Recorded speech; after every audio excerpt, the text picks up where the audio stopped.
All right, welcome back. In this video, we'll look at the plugin section. I want to actually go back to my 9 pillars here. So backup, security, and integrations. This is the part that I want to address in our plugin section, because initially we want to make sure that we have some type of backup, some type of security, and integration. Well, we already kind of have it with just that one plugin we installed in the last video, which was the Elementor plugin. So I'm not going to address this right now because the core concept is to address the foundational pieces. And for now, we'll stick with backup and security. So with that said, let me bring up the site. So here, let's go to our plugins. So there are a whole bunch of security plugins that you can install. You can have security plugin provided by your hosting company. Like I use Cloudways.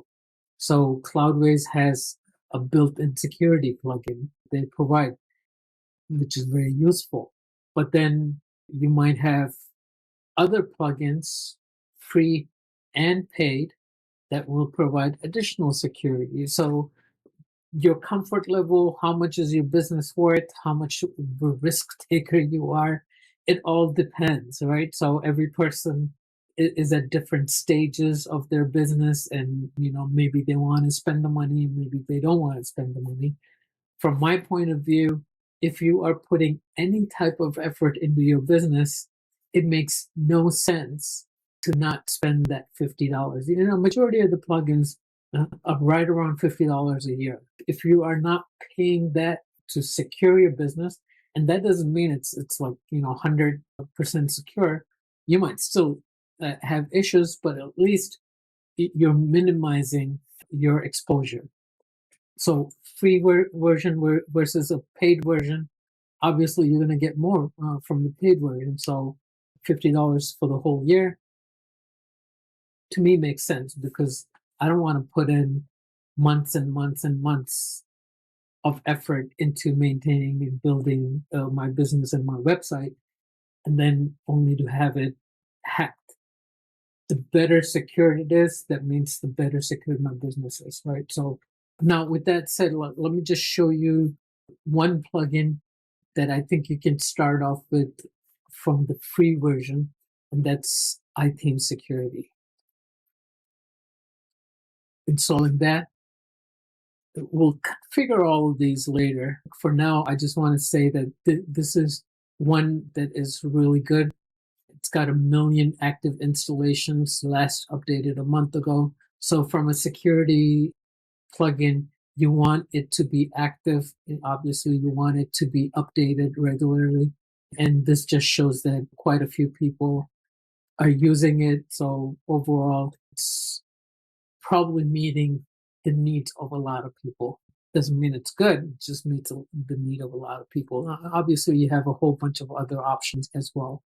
So we'll activate this, and then you have to go in and do the settings. So we've addressed the security concern. So like maybe I should just go in and do the settings in general. Choose the type of website, brochure website. Enable security check pro, API request to iTheme servers, no user information is sent. Okay, sounds good to me. This is for myself. Do you want to secure your user accounts with a password policy? No, because if you're just 1 or 2 people and you have good practices, as in like using LastPass or Bitwarden or something to create your password and manage your passwords, you should be fine. Local brute force security check pro, 2-factor, that would be ideal. I'm just going to click on next. Next. Lockout, yes. Side scan, not important right now. We'll leave it at that. We'll leave it at defaults. Skip groups. If you're just 1 or 2 people managing the website.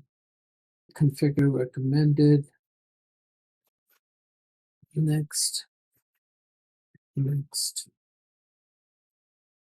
continue, and secure the site. So it's doing some checks on your configuration settings. And obviously the pro version, you know, like I said, obviously the business is looking to sell its pro version, but right off the bat, what you have here is more than just leaving it without anything. So one of the most important things to realize these days is when it comes to brute force attack, this one has built-in brute force attack, right? So what that means is if a user tries to log in into your website, these days with the amount of compute power that is out there, it could be like 15 minutes to an hour, depending on what type of machine you have. And, you know, you're constantly trying to log in into a system with brute force. They could probably break even the strongest passwords. So what this does is basically stops a user after 3 tries, 5 tries for 2 hours. So if you don't have that, and if the machine is able to submit 10,000 attempts in 5 minutes, they'll probably crack your password. So that's why implementing brute force attack is important, because it's going to say, okay, this user tried it for 5 times within the last 5 minutes. We're going to lock him out for 2 hours. And then they try it again for 5 times, and then they get locked out for another 2 hours. And that becomes a very long process and not likely for them to be able to break into your website. So making sure that your password is at least 12 to 16 characters long, and then ensuring that the brute force is enabled. So the core thing I want you to take away from a security perspective is to enable brute force mitigation. So let's go to the dashboard, and you can organize these cards here and move them around, make it look pretty. Okay, and we're not doing database backups, so we're not doing site scans, so we can hide those. Edit cards, site scan, let's remove that, and database backups. So now that becomes a little bit cleaner. Just focus on what you're looking at. Banned users, lockouts, brute force attacks, ban overview. So that's all we really need to be monitoring. Okay, so now the next item to consider, let's go back to that chart again, is we addressed security, we didn't address backups yet. So let's take a look at our backup options. So majority of the people would be under the assumption that your hosting provider will have backup, because that's how they sell their hosting. It's like, we have backups and whatnot, right? So if you are on shared hosting, I would not rely on their backups to restore if and when you need to restore your website. You have to have your own backups. All right. If hosting has a backup, great, let it be. But you want to have your own backup. So in our case, go to plugins. Again, there are a whole bunch of options when it comes to taking backups. I'm just going to show you one. Vivid. You have updraft, you have duplicator, too many options. Since it is an open source platform and there are tons of companies buying for your dollars, basically, they're going to have a free version and then they're going to have a paid version. Again, you just need to pick one that fits in your budget and pick one that meets your needs. In this case, we're just going to look at WP Vivid. I'm going to activate that plugin. So if you were to take a manual backup, this will do. Having a backup on your website, I'm going to just click that. and it's going to start that backup process, give me the option to download it. So when it comes to backup, there are multiple requirements. If your hosting provider is taking a backup, that means you have to ask them to do a restore. If you are taking a backup, that means you have to log in, you have to take the backup and make sure that it's not sitting in your website. If it gets crashed or if it gets hacked, then your backups are gone as well. So not only do you have to go in and take the backup, but you have to download the backup so that you have it on your local machine. And then maybe you put it in your cloud drive or something, right? So having it in multiple places. Or you can have the plugin itself take an automatic backup and then push it off to your Google Drive or push it off to your other cloud file hosting platform. So that's what the pro versions are for, right? So like in this case, WP Vivid allows me to take a backup, but then if I want to connect it to my Google Drive and have it take a backup on a regular basis, let's say on a weekly basis or on a daily basis, the pro version will allow me to do that. But for starters, I can just use the free version, log in. Maybe I only update a new blog post every week. I log in, create the blog post, and then maybe I take a backup. Maybe I take a backup every 2 weeks or something, right? So it's really up to you. Again, how comfortable you are. What is the overall loss if you don't have a backup? Right? So let's say if I don't log in for 3 months and I don't have a backup, but I've been putting content out every week, now I have 12 blog posts, all of that work gone, right? I have to redo it again. Is it worth your $50 per year to get that premium version of the plugin, to have it automated, right? So those are the things that you need to consider. In this case, there's really not much more to taking a backup and downloading the backup. I'm actually on a free hosting, not a free, like a lifetime hosting thing that I had purchased a long time ago. So just testing everything out and using that for my training videos.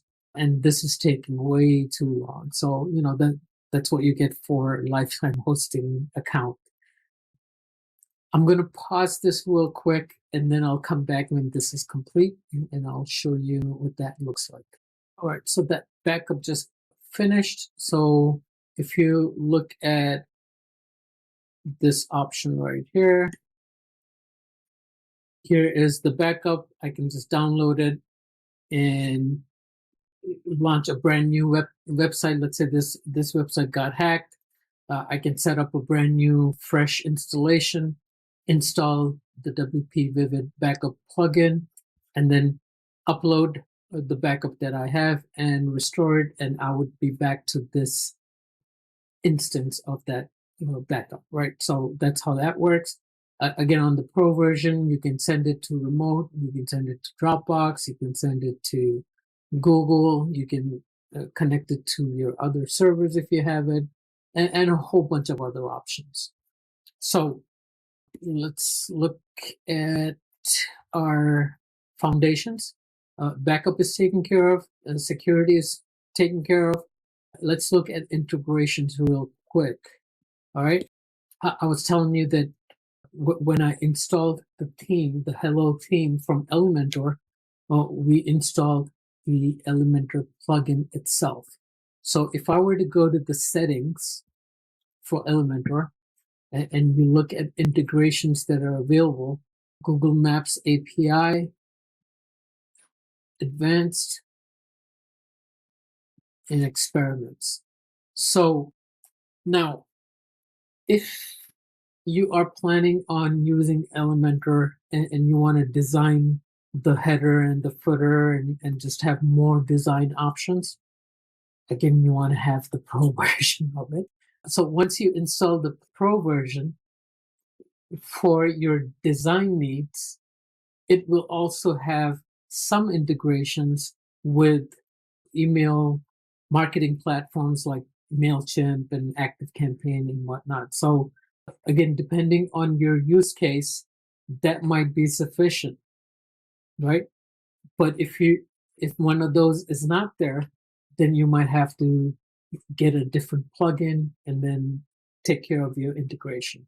So we'll stop there for now. Just wanted to show you that, like with integration, or just the Google Maps is there by default.